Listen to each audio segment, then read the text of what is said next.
Stop!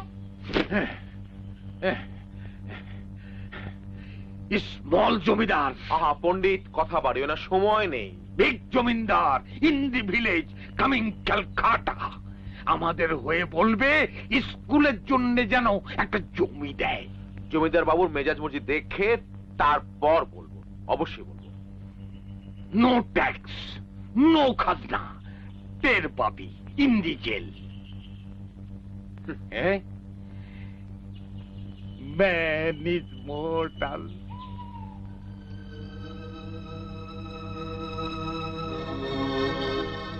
প্রণাম। রামলোচন, আগে বলুন। আমার চৌচালার চালের ফুটো দিয়ে কি ঝরছে? জল। কারণ? কারণ প্রবল বাড়িপাত। প্রবল বাড়িপাত? প্রবল বাড়িপাত তোমার বুক থেকে বার করছে হারামজাদা। ছাড়ুন হুজুর।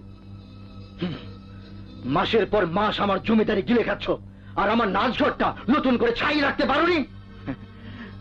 দুদিনের মধ্যেই চাল ছোঁয়া হয়ে যাবে হুজুর। তাই যেন হয়। আগে হুজুর। প্রণাম।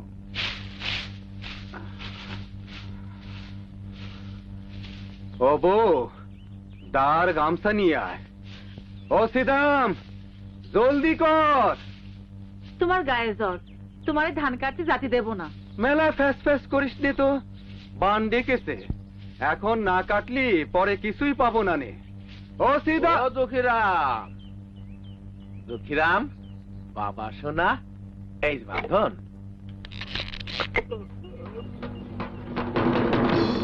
নাম বাবু। তারা মা তারা। আবার কি হয়েছে বাবু? আমার মাথার উপর দিয়ে চোরকি ঘুরতিছে, ঘাড়ে মাথা আছে কিনা সন্দেহ। এখনই জমিদারের কাছারি ঘরে চলে আয়, জরুরি কাজ। কি কাজ বাবু? কাজ মানে কাজ। জমিদার বাহাদুর হুকুম, নাচঘর নতুন করে সুন্দর করে নয়নাভিরাম করে ছাইতে হবে।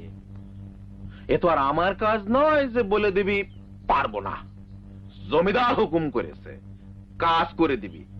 বাঘের চলি 7 ঘা আর জমিদার চলি 18 ঘা চলি। বাবু, আমরা কাজে যেতে পারবো না বাবু। যেতে পারবি নে? জ্বর, খুব জ্বর। রাখ তোর জ্বর। আর আমার যে রক্ত আমাশা শুরু হয়ে গেছে। আমরা জৈলি ধান কাটতে যাবো বাবু। না, ধান কাটাকাটি বাদ দে, জমিদারের হুকুম আগে।